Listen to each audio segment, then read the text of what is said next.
Welcome to After Cana, a Ferris Love podcast dedicated to exploring the vocation of marriage.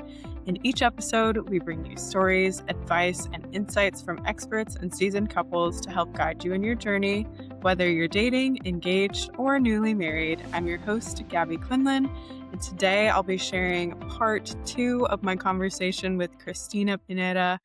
If you haven't listened to part 1, definitely go back and check that out. And for those who need a refresher, Cristina is the co-founder of Matchmakers in the City, a certified personal matchmaking firm based in Beverly Hills. Cristina and her sister started this business about 13 years ago, and they've been just thriving ever since. Matchmakers in the City provides an in-person, all-inclusive matchmaking experience with concierge date planning, date feedback meetings with matchmakers, one-on-one date coaching with celebrity experts, and so much more. In today's episode, we're talking about femininity and masculinity, deal breakers, red and green flags, and Cristina's dating commandment for Catholics. This is just a great episode, a great conversation, and I hope you enjoy it. So this could apply to anyone really, but what are like some of the mistakes you see people make over and over again when dating? Like, what are just some basic things that people should change about their dating habits that will just help them immensely finding the right person and presenting themselves in the best way possible? Right. I hear the phrase, well, he should love me for me, or she should love me for me, thinking that you don't have to change anything about yourself at all.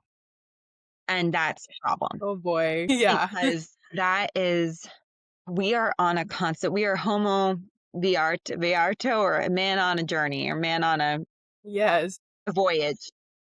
And that means we are constantly trying to become the best versions of ourselves.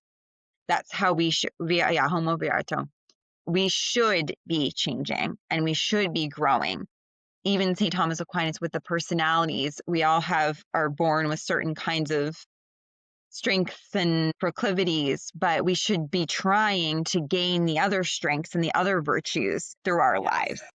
That's similar with, and dating is a great way to, okay, yeah, maybe I'm more comfortable wearing this, but I know that men really like it when a woman just does it up for a date, and puts on makeup, does her hair, wears a really nice dress, wears heels. Yeah. And you might like it too, but you might not be really used to that because our culture is very much about productivity, and that's not productive.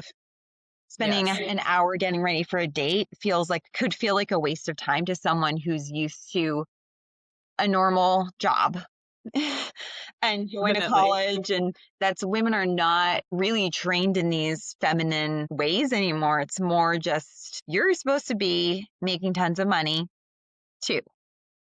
And that's where your focus should be. But there's a whole learning when it comes to femininity that women are on this. And I've seen this a lot more recently, of people going on that journey of realizing, oh yeah, this isn't bringing me happiness. What the culture told me is not bring me happiness. So what do I have to do to change so that I can I want a family, I want children. And that's not a bad thing. That's not something to be ashamed of. No. And men too.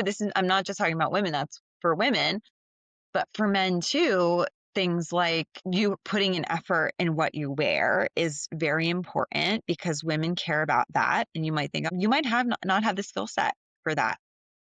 That's why you work with matchmakers. That's why you work with stylists.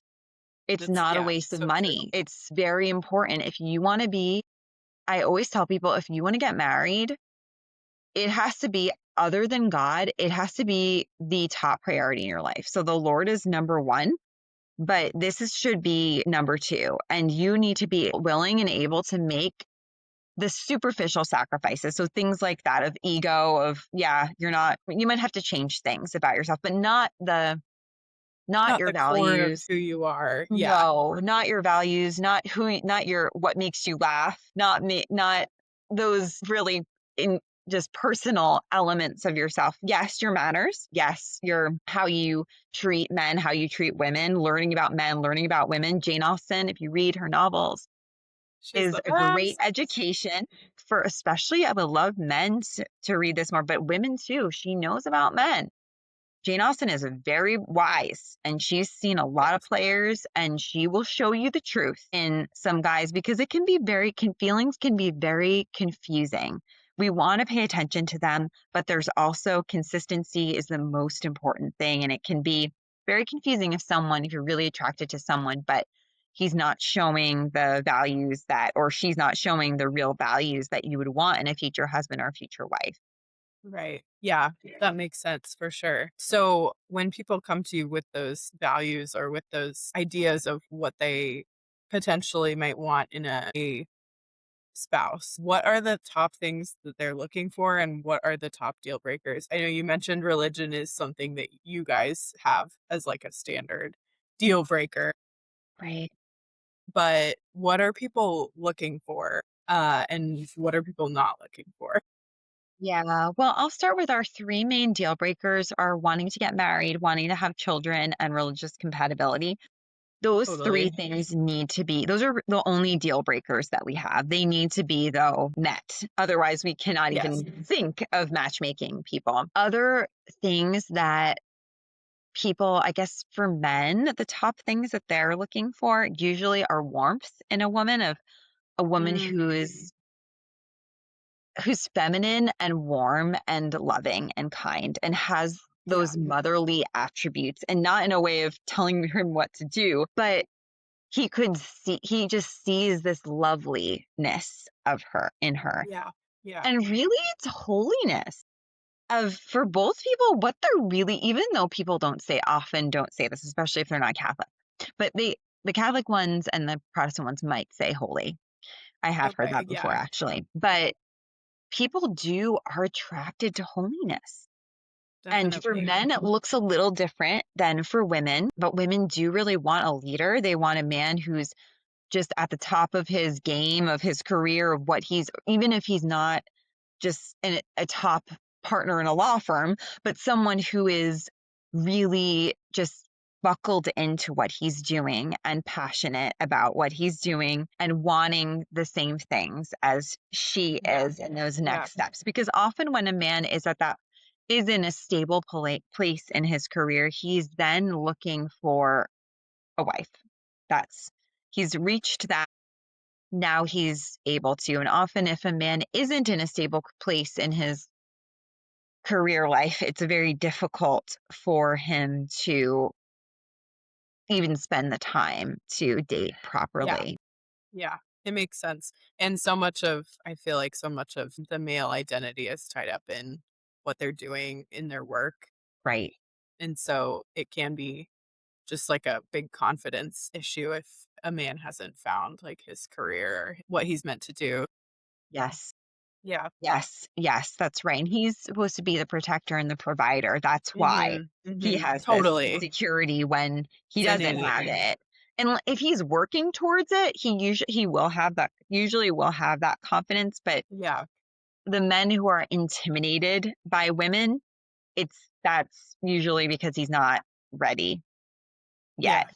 That makes sense. Unless a woman is, because some women can intimidate men by how they talk about, oh, I own my own house and I do all this, and bragging about things that she might have Sure. or Yeah. bought, which is very much a turn off for Yeah. anyone.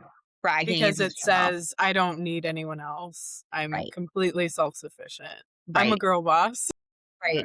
Right. Yeah, yeah, totally. So, okay, so these are very helpful to think through. Do you think people are too picky when they're dating? Or do you think people shut relationships down too quickly for maybe silly reasons? Or what have you noticed in your work that you just wish people would maybe take a second thought about before doing? Yeah, I do think, and I think the app culture has just made the pickiness even more because it's almost like it's Patty Stanger from Millionaire Matchmaker, Million Dollar Matchmaker, has a Yes. great line in her book about being the bigger, better syndrome of thinking that, okay, you can always get someone better than the person who you're with. And Right. sometimes, if the person has really destructive habits and you have a very unhealthy relationship, yeah, you should be getting a better match for Of you. course. Of course. But there does come a point where people can't even appreciate that this person sitting across from me is made in the image and likeness of God. So I need to be able to at least appreciate something about this person. And then a priest once said, when I was doing a talk, I was on a panel with him. I think his name was Father Chidi, but from LA. He was saying that people are like onions, where you want that person to just little by little unravel the different layers of a person as you get to know. I think often people want this immediate reaction of, yes, this person is my future husband, or no, this person is not my future wife, Right. rather than taking the time, because I'm thinking of a quote, truth in time tells all. This is from Justin Bobby from the Oh my Hills, or gosh. from I the love it. city, the Whitney in the city. He said that line. It was so funny in his Australian accent. My sister Iconic. say this to each other all the time. But you don't, often people don't let time and what God has given with that gift of time allow people to really spend the time to get to know someone. I always say, if there's a question mark, continue to get to know the person. If ever you're unsure about anything, you will know, continue. If you know, you will know when it's wrong, and you'll get that cringe feeling, the SRS, we call it the sudden repulsion syndrome, where you'd rather be curled up in beanbag chair in your house than go on a date with this person. Yeah. Yeah. That's what I That's say, when you because know. it's not the right fit. But until you get to that SRS, you should continue dating Yeah, and see where absolutely. it goes, because God will really, some people, especially some men, it takes a long time to get to know who they really are. Especially if they're not the man who's the life of the party and who's the best dater. My sister says something, men who are great at dating are usually bad at relationships. And if a man Yes. has that, I mean, there's some amazing charismatic men who are great husbands and fathers and all of that. So I don't mean to discount those.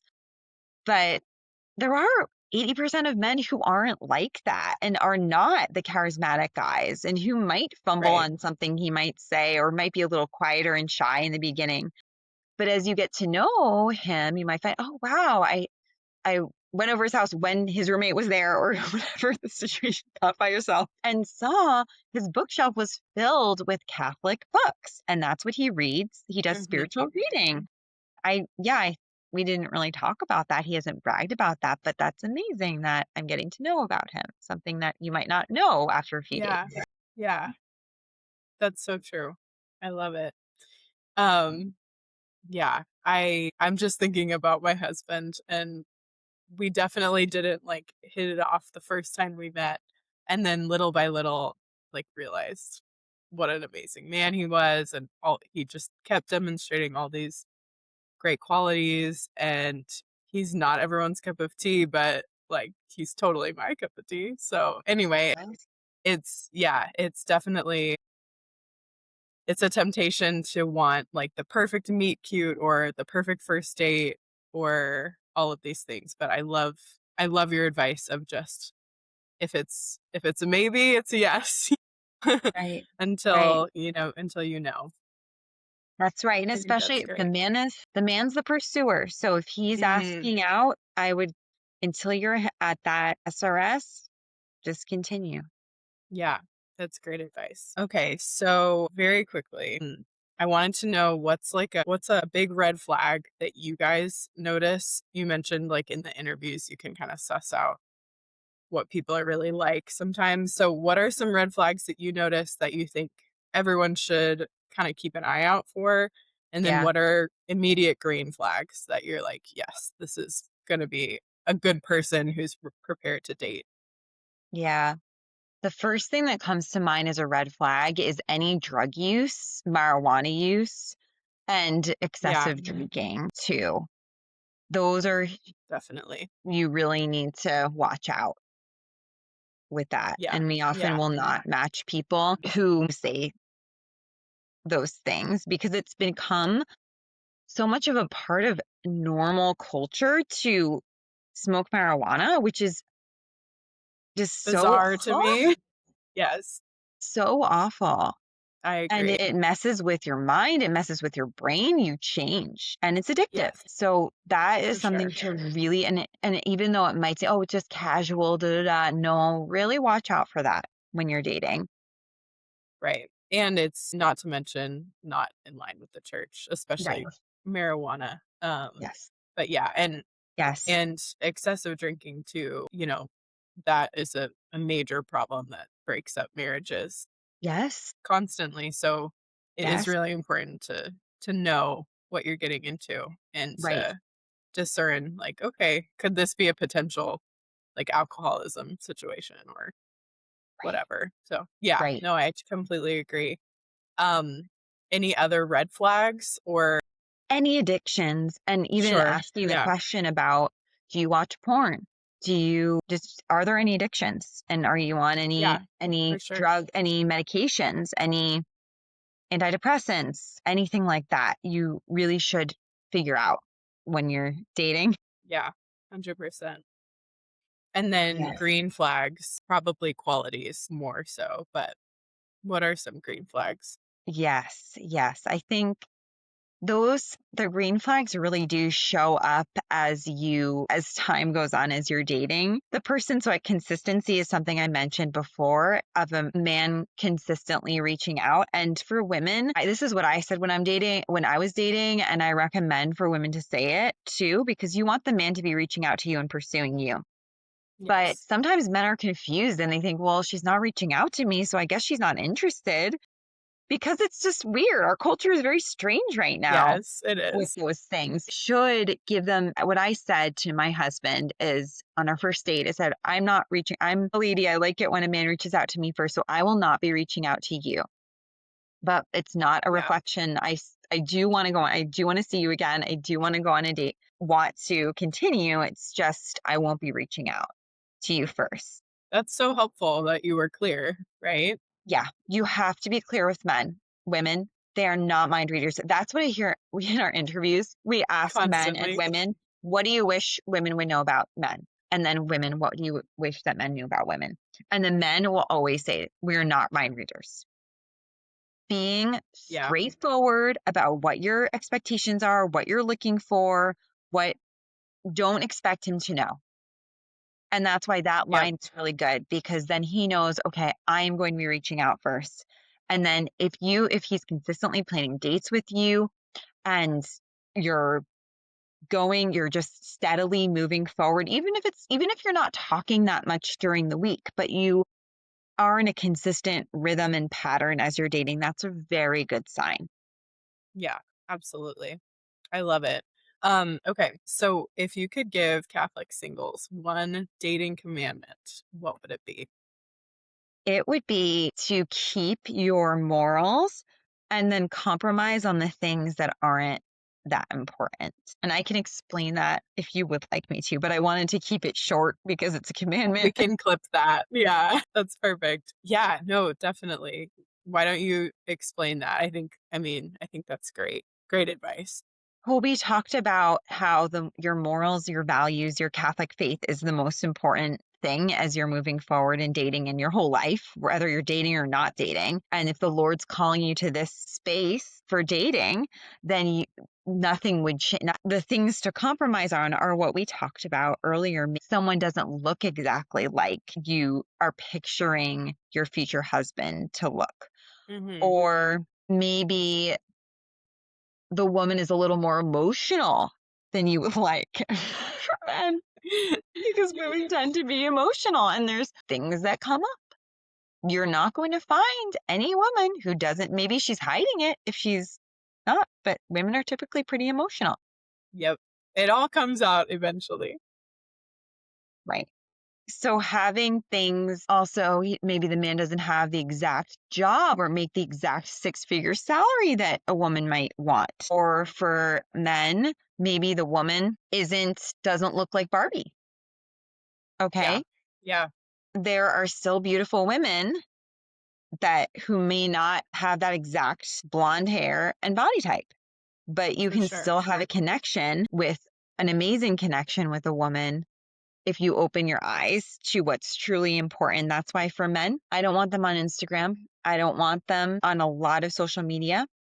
I tell them to delete Yeah, everything because it it's great really advice. messes with their minds because they think that is reality when those pictures are most often edited, or at Yes, least there's a filter on it. for sure. For sure. And you don't want a man with impossible standards. Like, from a woman's perspective, you don't want to get married to a man with impossible standards. Even if you look perfect when you're married, your body will fluctuate and change throughout your life. If you have children, especially, I mean, your body changes in every way, and your face can change, and everything can change. So the looks definitely have to be more of a fluid, like, of course, there are levels of attraction and Yeah, whatnot, but exactly. Exactly. That's right. And men have to be attracted in order to pursue. There's of no question about course. that. And a woman needs to be attracted too in order to want to Yeah. go on dates. There has to be a level of attraction there, but it can build and it can grow. Yes. And it doesn't have to be that's why it's so much better to meet people in person rather than seeing photos, since it's just never going to be, it's this virtual reality that's not real. And Right. that photo doesn't actually exist. It doesn't. Yeah. That And person it doesn't doesn't actually exist. capture, like, the chemistry between No, individuals meeting at no, all. Like, no. it's just yeah, it's impersonal. It's not fully representative of our humanity, so No, it's one 100%. angle of one moment in that person's life, which may or may not actually be a true vision of what that person looks like. Yes. But working with us at Matchmakers in the City, working with matchmakers, we will help you get on that train track to meet your future person, whether you meet him or her through us with matchmaking or do date coaching with us. It gets you a fast track to those things because it's so hard. Doing on your own is almost impossible now. And you Yeah, don't have to absolutely. do it alone without working on these things, which we will work on with you. That's great. So, can people from all over the country work with you guys, and how does that process just get started? So, I'll link all these things below, but just how can people get into this if they're interested? Yes. And anyone actually from all around the world, we work with clients all over, Very can cool. work with us. But there's a get started for free sign up on our website. It's on the first page of our matchmakersinthecity.com website that the Okay, person sounds could good. just click and fill that out. And then you book in your first meeting with one of our matchmakers, and we can talk about all the different options of working with us. And at the bare minimum, you'll be in our database because there's a fee for the meeting, but it gets you in our database for a year. Okay, very cool. Yeah. So, I'll link that below so anyone who's interested can click on that and get started. But that's so, so helpful. Thank you so much for all your advice and wisdom on this topic, Christina. It was wonderful to talk with you. So good to talk to you, Gabby. God bless you. And I hope that we will speak soon. Yes, me too. If you enjoyed this episode of After Cana, share it with a friend, leave a review, or head to the Fairest Love website for more resources on building relationships and families of faith.